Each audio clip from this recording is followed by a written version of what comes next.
Bem-vinda ou bem-vindo ao canal Jardim da Empatia. Hoje eu gostaria de conversar com vocês a respeito da autobiografia de Martin Luther King.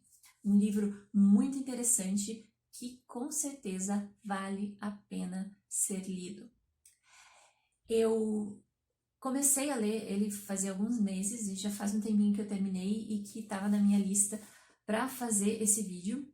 E hoje, dia 18 de janeiro, quando eu estou gravando e pretendo publicar também esse material, nos Estados Unidos se comemora o Martin Luther King Day, o dia de Martin Luther King, que é justamente uma data que homenageia e também instiga os movimentos sociais, principalmente o movimento negro, para pensar sobre a luta antirracista, para pensar sobre empatia, para pensar sobre sociedades mais justas e igualitárias. E acho que isso, só o fato desse feriado existir nos Estados Unidos, sinaliza o quanto a história do Martin Luther King é importante. Ele pode ser visto como um dos maiores ícones da não violência que nós temos na nossa história, porque ele conseguiu mobilizar grandes avanços nos direitos civis nos Estados Unidos e ao mesmo tempo inspirar movimentos ao redor do mundo todo, de uma forma muito pautada na não violência, que ele se inspira em Gandhi, na Bíblia, enfim, ele une vários conceitos filosóficos também a respeito da não violência, e a partir disso ele se torna uma pessoa que gera um impacto social profundo e marcante. E por essa razão eu quis ler essa autobiografia. Eu não costumo ler muitas biografias, mas essa eu fiz questão de ler e valeu cada página. Antes da gente avançar, eu quero dizer que eu não vou aqui passar toda a vida do Martin Luther King, eu vou fazer comentários gerais sobre as minhas impressões a respeito desse livro, sempre considerando também que eu sou uma mulher branca brasileira falando a respeito de um líder do movimento negro nos Estados Unidos. Então é importante a gente estabelecer os lugares de fala que estão, que merecem a nossa atenção, né? Então a visão que eu tenho é a partir disso, como uma mulher branca, mas que se interessa profundamente pelas questões que o Martin Luther King aborda, que está tentando construir uma visão antirracista de sociedade e que busca aqui um pouco de compreensão, de entendimento e de inspiração. Acho que é importante colocar isso agora no início do vídeo. Outra coisa que eu preciso comentar é que, infelizmente, o Martin nunca conseguiu sentar e escrever a sua autobiografia, até porque isso geralmente acontece quando as pessoas já estão mais chegando a uma certa idade, a partir de uma vivência de muitos anos, e infelizmente o Martin Luther King não teve essa chance, porque ele foi assassinado com 39 anos, ainda muito jovem, de uma forma muito violenta e cruel. Então, isso é um acontecimento que mobilizou muito os movimentos sociais, e todo cidadão que se mobiliza de alguma forma pela luta antirracista e pela justiça social. Então, aqui a gente tem, na verdade, um compilado que foi produzido por um historiador. Ele organizou vários textos, cartas, discursos que o Martin Luther King fez ao longo da sua curta, mas intensa trajetória de vida, a convite da própria Coretta King, que é a esposa do Martin. Ele fez esse compilado através de uma pesquisa muito profunda e o resultado é esta autobiografia, né? Apesar de ela não ter sido programada pelo Martin Luther King, né? Construída como pensando em ser um livro autobiográfico, aqui a gente tem muitos textos, muitas reflexões, e foi extremamente bem organizado, porque realmente parece que é uma autobiografia tradicional. Ele foi publicado pela editora Zahar aqui no Brasil, com tradução de Carlos Alberto Medeiros. Ele tem em torno de 400 páginas e alguma coisa. E aqui eu fiquei extremamente emocionada em conhecer mais a respeito do Martin Luther King.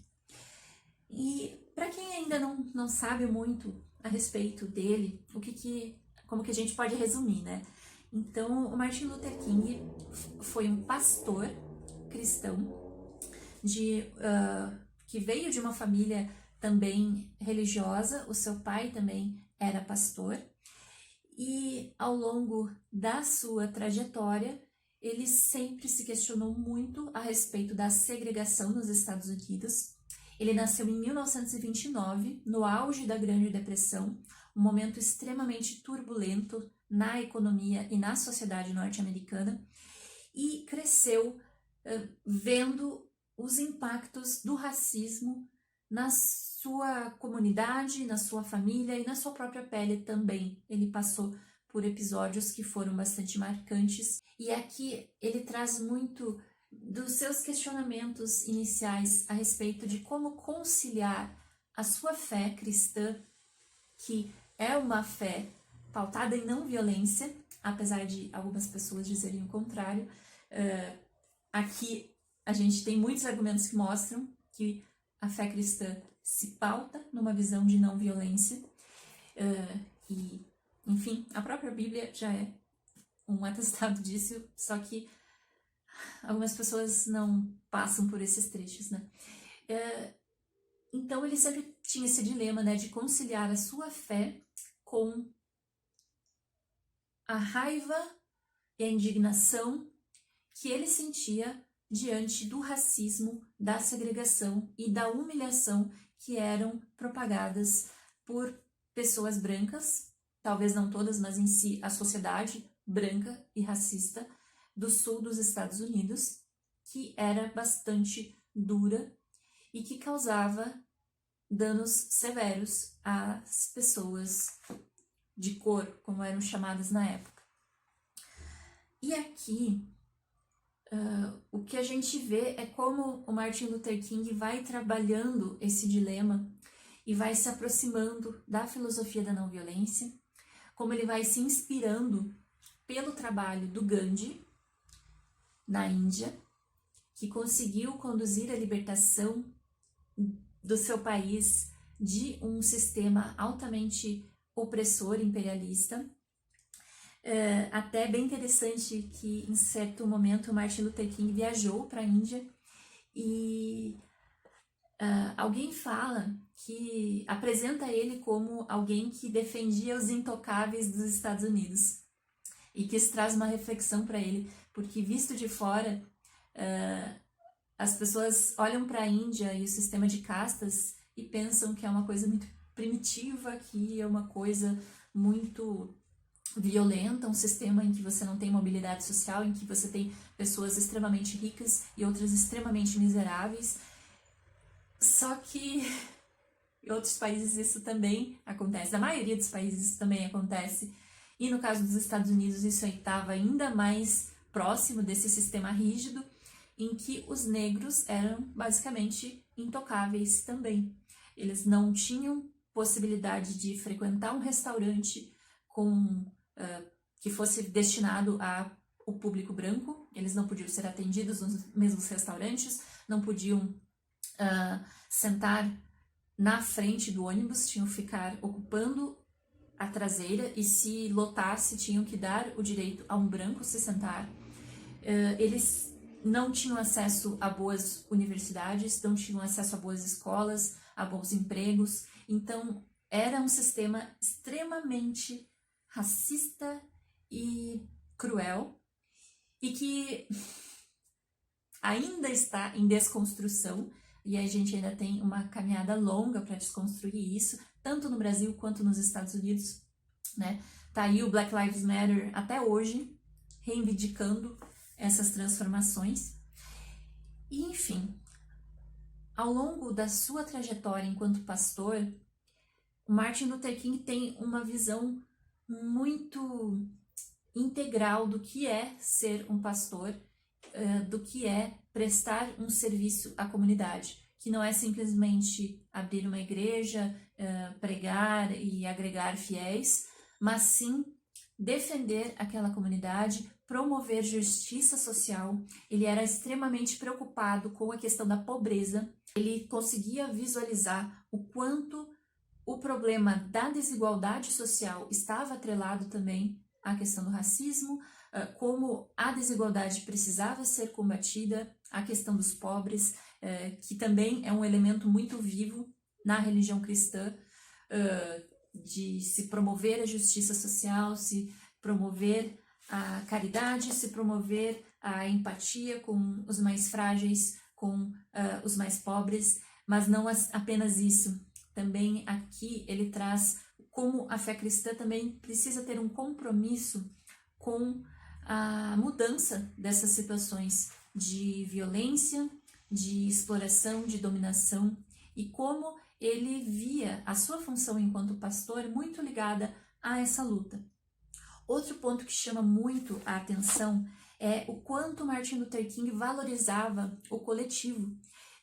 Por mais que hoje a gente lembre muito do nome dele, por mais que ele seja a face que estampa a luta dos direitos civis da década de 1960 nos Estados Unidos,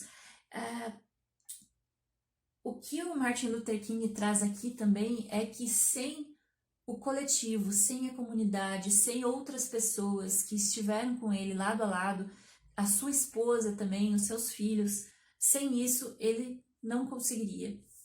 O povo negro não conseguiria ter os avanços que conquistou a partir das suas mobilizações.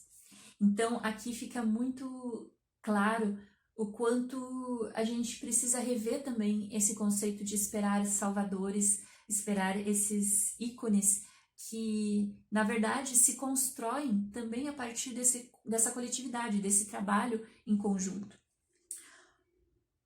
O Martin Luther King conseguiu promover manifestações que se pautavam, então, na não violência, ou seja, na não agressão ao outro, principalmente porque ele via que nós não poderíamos ser agentes de transformação reais se nós estivéssemos colaborando com o mal, colaborando com a manutenção da violência, com a manutenção de sistemas de dominação.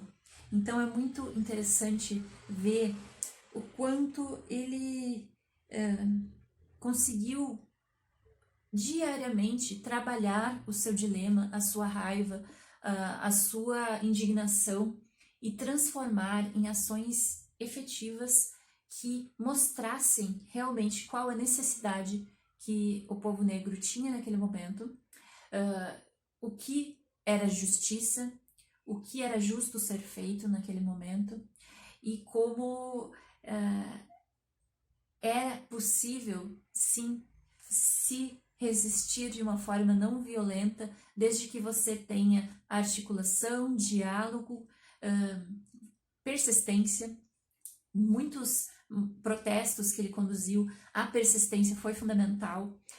Martin Luther King foi preso, foi perseguido pela polícia, foi perseguido pelo FBI também.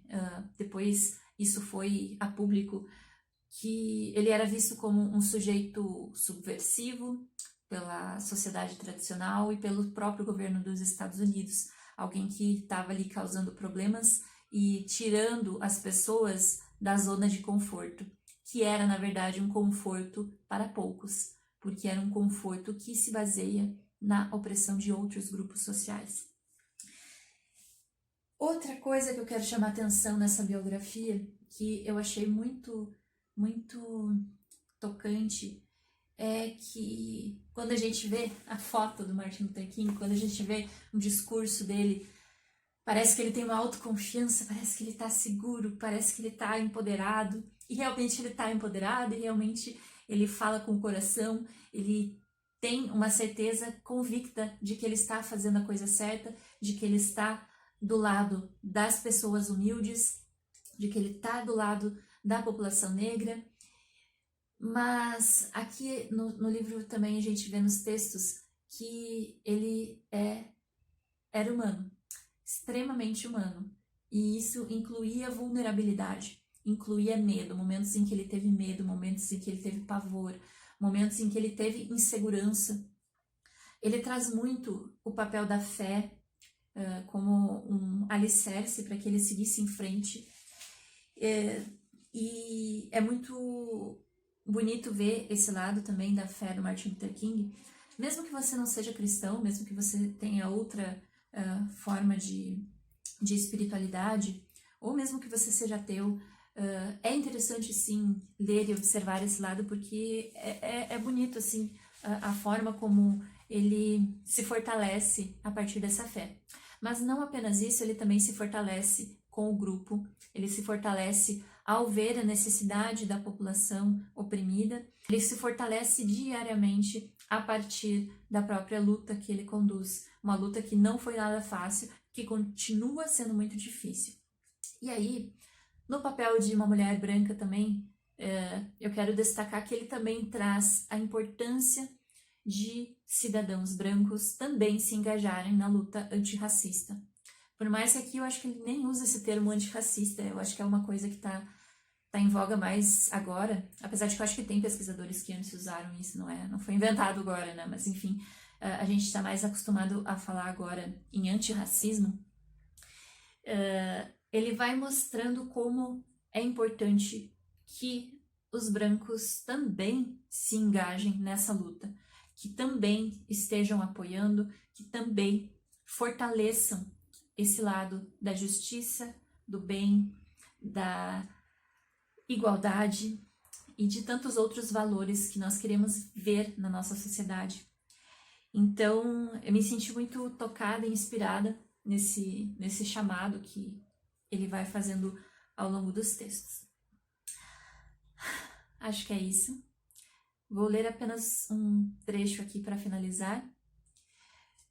Quero falar mais sobre o Martin Luther King em algum momento, revisitar alguns pontos aqui da história, porque realmente tem muita coisa, tem protestos incríveis que ele conseguiu ser uma das pessoas que conduziu, e acho que em tempos difíceis é muito importante nós nos voltarmos a pessoas como Martin Luther King, pessoas como Gandhi, que é outra biografia que agora eu quero ler também.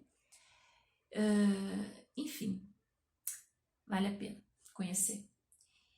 Não é por ser uma realidade dos Estados Unidos que a gente não tenha coisas para tirar aqui para o Brasil também, na luta antirracista, na luta pelos direitos civis, na luta pelos movimentos sociais. Aqui tem muita coisa. Passei a perceber que ninguém abandona os seus privilégios sem uma forte resistência. Percebi também que o propósito subjacente da segregação era oprimir e explorar os segregados, e não apenas mantê-los separados. Mesmo pedindo por justiça dentro das leis segregacionistas, os poderes constituídos não estavam dispostos a nos atender. Justiça e igualdade, percebi, nunca viriam enquanto a segregação permanecesse, pois o propósito básico desta era perpetuar a injustiça e a desigualdade. Não seria possível concordarmos que realmente chegou a hora de uma guerra total à pobreza, não apenas na grande sociedade do presidente Johnson, mas em toda a cidade e aldeia do mundo em que esse mal terrível exista? A pobreza, especialmente aquela que atinge cerca de 35 milhões de pessoas nos Estados Unidos, constitui um trágico déficit de vontade humana. Ao que parece, tiramos os pobres de nossas mentes e os excluímos do eixo de nossa sociedade. Permitimos que os pobres se tornassem invisíveis e passamos a ficar com raiva quando eles fazem sentir sua presença. Mas assim como a não-violência expôs a monstruosidade da injustiça racial, devemos agora encontrar maneiras de expor e curar a doença da pobreza, não somente seus sintomas, mas suas causas básicas.